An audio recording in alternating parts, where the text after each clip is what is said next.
come out on the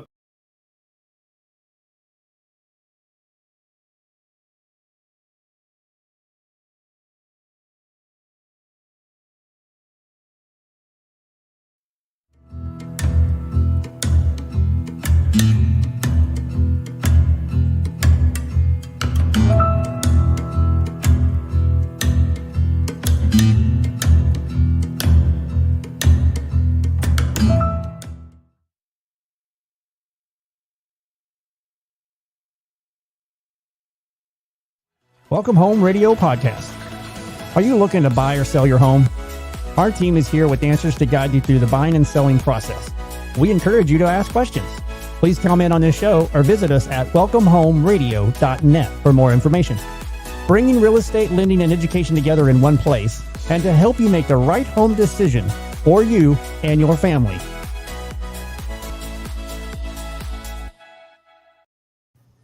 And welcome to Welcome Home Radio. It is December 24th. This is where real estate lending and learning do come together, and we hope you're having a wonderful Christmas time with family, friends, and enjoying this holiday season.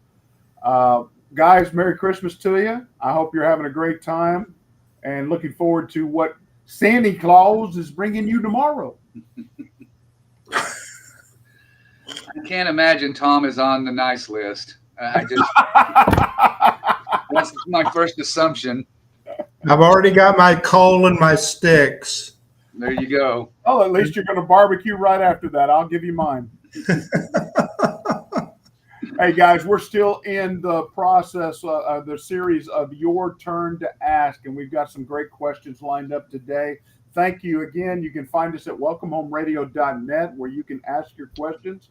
Like and share these videos. It gets us out there a little bit more, but it also gets you more listeners, more questions to ask. This industry is really a gear for America, and they're trying to figure out how to make it happen, how to make it grow in the positive way. And I think the government is trying to do everything they can to help new buyers or upgrades moving along, just to make the industry move stronger, because it is the recession-proof industry and market that investors can like, as well as new home owners. So getting right to our first question. Welcome Home Radio. I need to sell my property in Florida. What can I do to make it more appealing? Well, a great question for sellers to be asking to get the attention. Inventory still tight overall.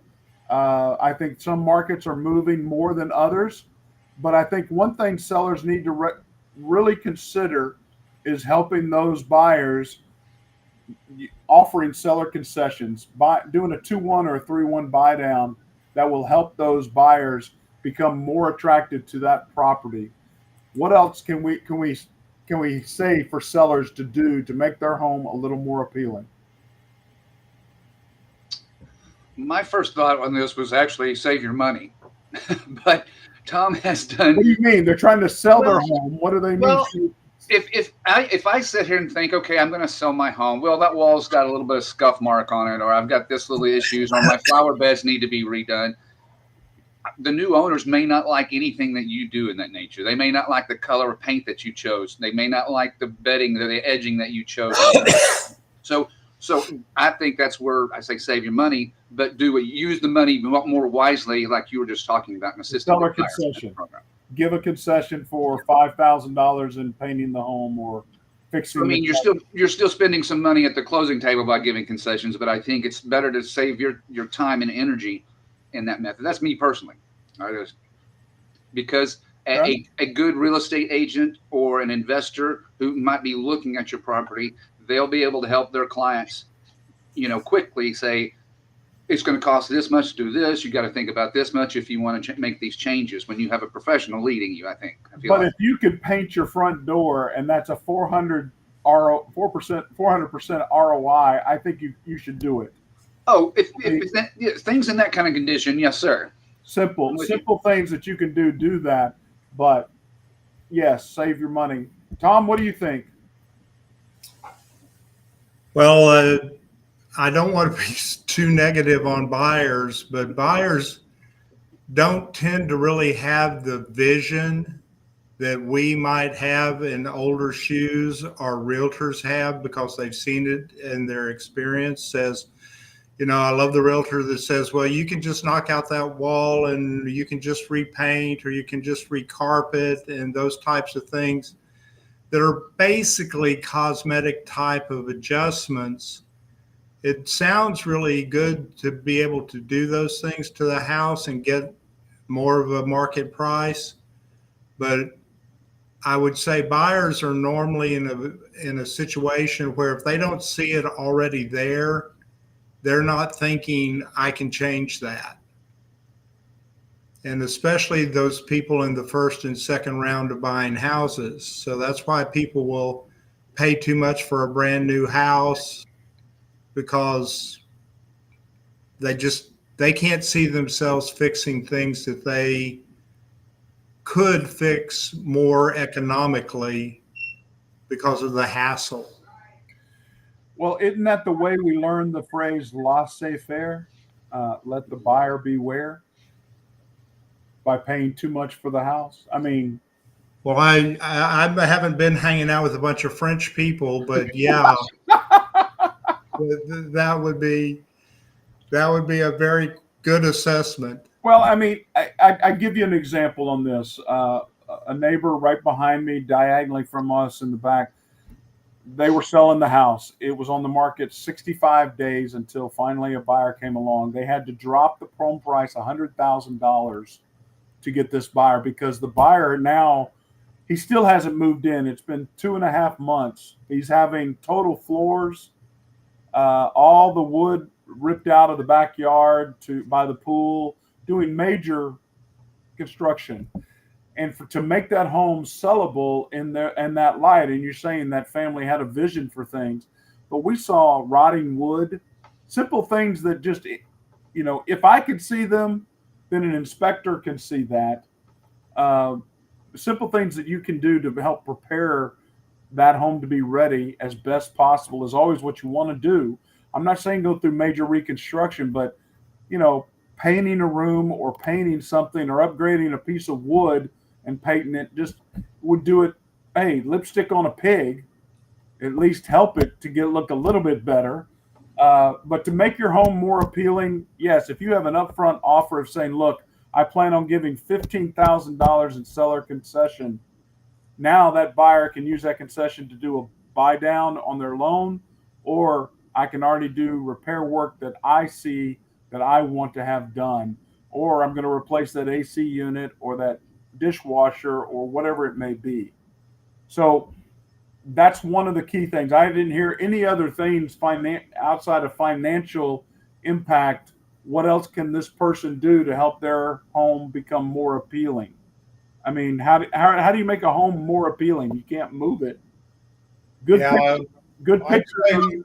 One of the number one things that does end up on the list as far as for showing a house is declutter. Declutter, yes. Good point. Come a little closer, Grandpa. I can't hear you on your mic. People don't want to see your junk out there, They want to see what the house would look like so they can vision their junk in it. Yeah, there you go. That's exactly right. That is a good point. And decluttering, as you see in my office alone, I'm not good at it. What is that coat hanger doing? And I'm happy to see your wife uses the same coat hangers as my wife.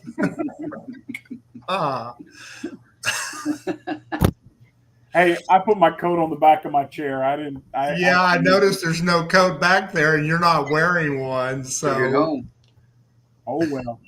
Okay, well, I hope we helped you, Florida. Good luck in the sale of your home. Next question is, Welcome Home Radio. My insurance has increased to a concerning point. What's going on? Well, I mean, I think this is for everybody. If you're not challenging or getting quotes every year on your insurance right now, you should be. Because insurance costs have gone up across the board. There's not a single insurance company that has not raised rates. But if you're shopping it on a regular basis, you tend to keep people on their toes. Unfortunately, I mean, there are states that have kicked out or insurance companies have walked out of, like California. Many insurance companies have left California And Florida. just due to natural disasters. But understand, a hurricane on the East Coast still affects Texas insurance rates, believe it or not. A tornado in Kansas affects our insurance rates because it's across the board. So always, always, always be getting quotes at least once a year. So Blair, those insurance companies, if they pull out of California, then should I find them because they'll give me a better rate and a better deal? Because if you're not in California. Yes, I would. I mean, I'm blessed to have USAA. I dropped them for a while for some of their silliness about 3% required 3% deductibles. 3% deductible here in Plano, Texas. Really? My home. So I'm back to them right now. Did they drop that requirement, or did drop they? The requirement? Mm-hmm. So they'll do 1% and 2% now. Yep. I'm not trying. I know that they went up that high, and that's something else people don't realize when they talk about insurance. You nowadays have to become somewhat of an expert on insurance itself and knowing what an HOA 1 is versus an HOB 1. I mean, the deductible piece is a huge factor. Okay, help us. I know ABC and XYZ. What's HOB? Well, an HOB coverage usually doesn't have the same liability coverage as far as repairs are concerned when you have a damage in a storm. The HOA ones will cover you more with realistic current cost reclamation value to recover your entire losses. So there's levels that they put on your insurance that you got to have an awareness about. Am I going to get part of what the cost is, costing me, or is it better to get one type of policy that would recover all the costs involved that are at current rate? So there's I agree that you should go through your insurance policy and understand it extensively. That you understand water damage from pipe busting is different than water damage through a flood. And if you're in a flood zone, if you're not in a flood zone, electrical damage, whether storm damage, I mean, there are so many little tidbits below that underwriters, you can have this off, like hail damage. You can take that off the insurance. Of course, cost goes down, or your deductible, but you have to understand what that means. On my home, I'm not going to pay a 3% deductible on an $800,000 home on the roof. $24,000 anytime my roof is repaired. I'm paying for the whole thing myself. They're not paying anything. Exactly. So, it was cheaper for me to replace a roof on my rental property than it was for me to call the insurance company and then get the hike that they were going to give me afterwards on the next year. And you're very accurate in saying you need to be aware of things like this. That's why, again, I say you shop, get educated, talk to somebody you trust, go to an agent. I mean, I use USAA. There's not an agent there, but it's because my wife has become so proficient being an accountant. She's so detailed. I leave that to her. But the bottom line is an agent can walk you through. Now, making sure their commission is not 16% on everything you're doing. That's another thing. But the bottom line is insurance costs go up, and it's a very concerning thing for homeowners. You need to be shopping it. I think that's the only thing we can do. Is there anything else we can do to help monitor and watch that increase, keep it from happening? Go ahead, Jeff. Jeff wants to say something profound. I do have a question, and maybe Thom, since as far as you, either one of you might have a great answer, but do you think when an adjuster, I mean, in our area, we hailstorms every year, big ones, small ones, it's constant, right? Golly, in our area, though, does an adjuster go out to my house, let's say, look at it, and yes, you have hail damage. Do they tend to push to say you need to replace the roof, let's get it done? Or do they try to hold off if it doesn't have to be? For example, there's a lot of roofs that if your roof is, let's say, 5 years old, hailstorm comes through, hits you up, hits you again. Well, if you're not linking and it's not destroyed, but you have some hail damage, is an adjuster still going to push you to go ahead and get that done? Or do they do their best to omit and not replace that roof? I think this is a great question. I think it goes back to what Thom is saying about being educated. When we got our roof done last time, we upgraded the roofing material to, and I'm trying to remember what it's called, deck poly or something, but it's a urethane coating on top that it takes in the impact of hail, but it doesn't impact the roof. It's like a blockage, like your shoulder pads in football. An adjuster in there going and trying to sell me you've got hail damage. Okay, yeah, I've got damage, but is it damaging the roof below, right, or is it just peripheral on the surface? And that roof is not going to be changed in my lifetime now. I mean, that's the expectation that we have. You're not going to make it to 130 like Thom? Oh, I'm not making it to 130 like Thom. I'm not making it to 100. I mean, it's because you got all that insurance. Yeah, that becomes a liability to us old guys. I mean, all my wife has to do is find one of those laundry plastic sacks and put it over my head. And I died of sleep apnea. I can see that. Did you find somebody's plans or something? Yes, she watches those shows on TV, and I'm like, why are you watching this How I Got Away with It show? Now we know where Thom will be New Year's Eve. Okay. I think it's knowledge. I really do. And monitoring yourself, trusting that evaluator, adjuster to come in. You've got to know them, because yes, there can be used car salesmen out there. It's found in the HVAC industry, the car industry, the roofing, all of that, pools. I mean, you've got shysters that oversell and underdeliver. So you've got to be able to trust them. Plus, you've got to be able to understand. I mean, it's just like that appraiser that takes out a drone to go look at and appraise a home. I'm sorry, if you're not getting up on the roof, I don't want you as an appraiser. I want you to evaluate that roof. Tell me what's the value, and is it got damage that is critical to our future financial investment? Because the lender, everybody should understand, I'm putting more money into the game than you are to buy this home for you. I want to know. So I think answering your question is, you've got to be able to trust them, and they got to be believable. And I also think they should be bonded to the point that insurance is possibly be used if something has taken place and they checked it out and it didn't end up the way it was, or the way it should have been. Anything else about insurance increases? I mean, the one thing I'd say to add is, you said at the very beginning, always shop, keep shopping, keep looking.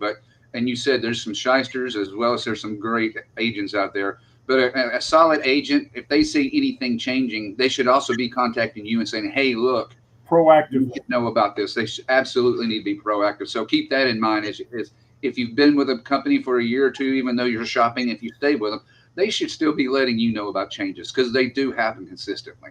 Agreed. Totally agreed. Hey, we got to move on. Our final question today.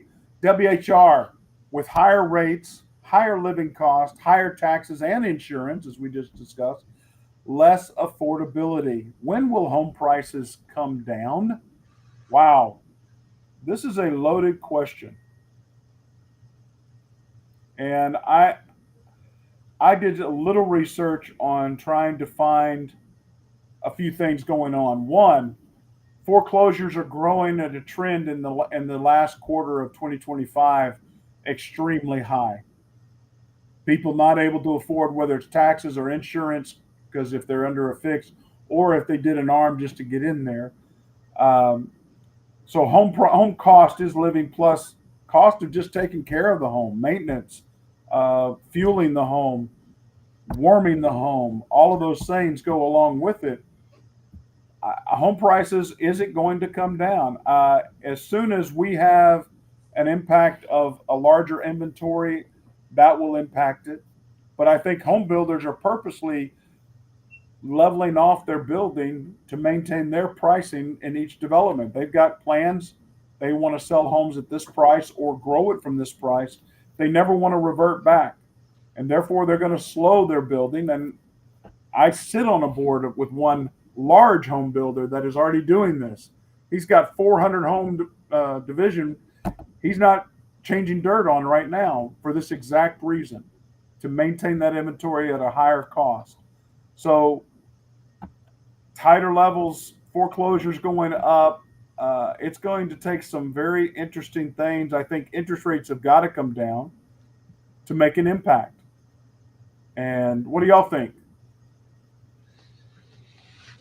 It's like you said from the very beginning. It's a tough question because there's so many things that go into play there, but what we don't see is anything really stopping in a tremendous rate, right? As far as the growth of DFW, and it's not just here; it's everywhere. So it's hard to see that that's going to happen when, even though some of the builders have slowed down, they're still going. And of course, we've seen so many in the last how many years, so many more apartment complexes still going up. Now, that affects the builders too. Are they going to slow down because people decide to live in an apartment longer?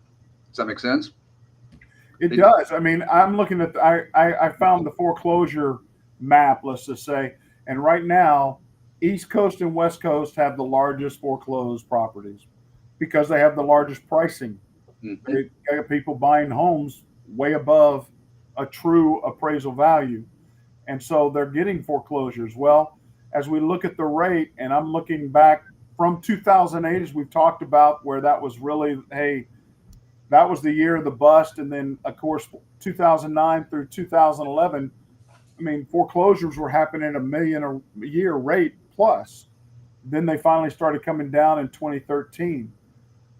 I think we might see some of the same if you've overshot yourself, if you've overextended yourself.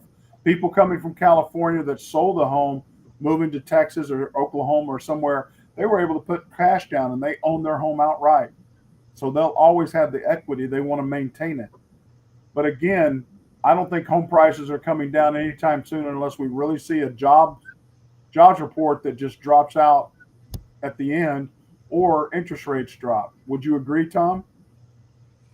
Well, I mean, what I'm always hoping for is a nice little good recession. So are we in a recession yet? No, we're not. Are we seeing those marketplaces on the East Coast and West Coast overpriced and recessing? Yes, we are. And does that have, no matter what we do and how perfect we think our economy is in Texas, we're still a national economy type situation. And those are usually markets that lead our circumstances here in Texas as far as recessions are concerned. So, I'm not a doomsday person. If we have a recession, it won't be close to what we had in 2007 and 8. But inevitably, when you live in a capitalistic society, there's ups and there's downs. And I've lived through 4 of those in my lifetime that I can pronounce that was a recession clearly that affected me. Are we in store for our next one? Yeah, we're getting closer to that. So how bad was it after the dinosaurs were extinct? Well, once the meteor hit and we all crawled out from our caves that we had protected ourselves in, we realized we were going to have to do a lot of rebuilding. I thought it was the water coming into his cave that kind of concerned him a little bit. The leaky cave was really a tough deal. Hard to keep that fire going. Again, home prices coming down. I don't see any indicators for that in the short term. The long term, the increase has slowed at least.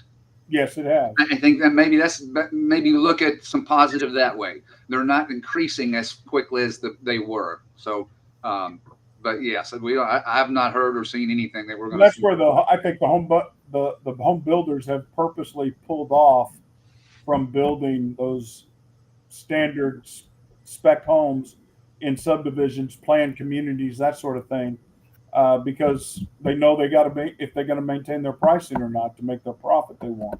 And there are a couple of groups that I've spoke with, and I may have to be working with one of them soon, in that they're buying some of these developments from the builders who are slowing down because, like you said, the cost or their holding cost is becoming so much. But what they're doing with these communities is they are building a less expensive home, as far as it's not the $900,000, but they're keeping it in more affordable. But they're making these all rental communities. What's more affordable? I'm sorry? Well, define more affordable. Clearly, 836, 375, 50.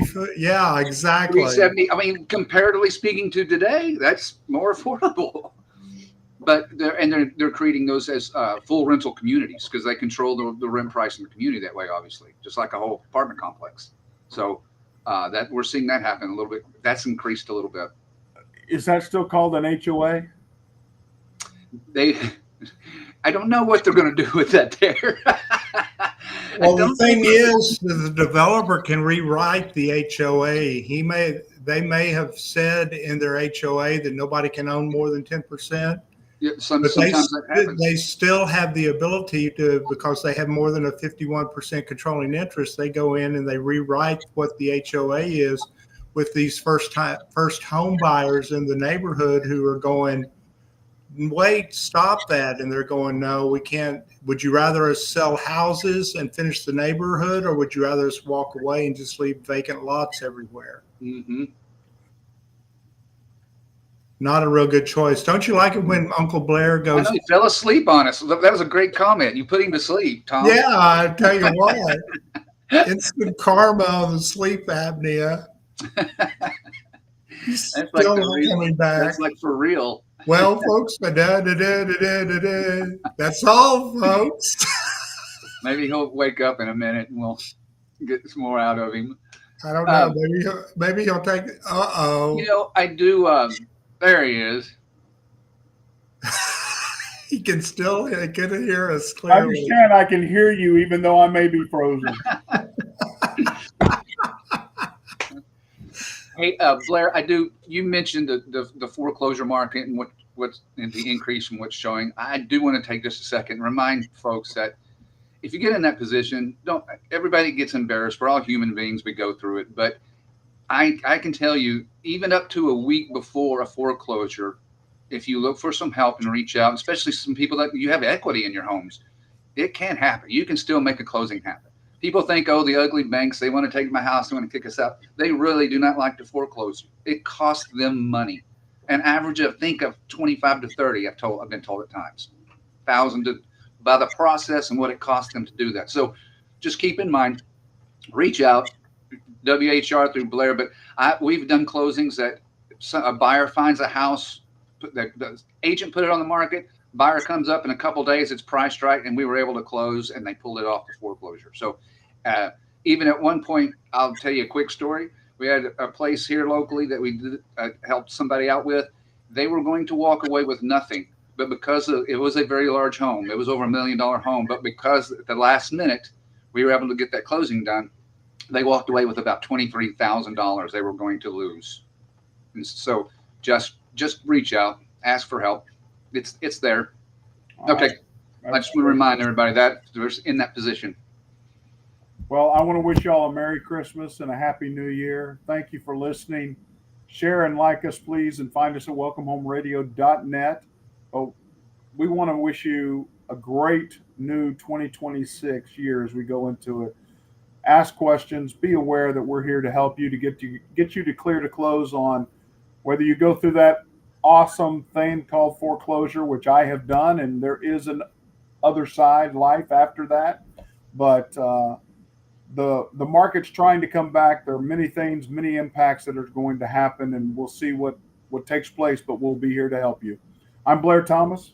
I'm Thom Holm. I'm Jeff Duffy. Happy New Year, everyone. Happy New Year and God bless. Happy New Year.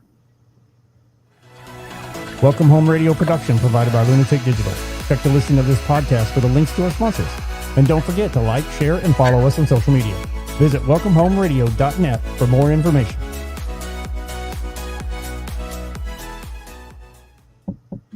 This was a Lunatic Digital production. Visit lunaticdigital.com for all your digital needs.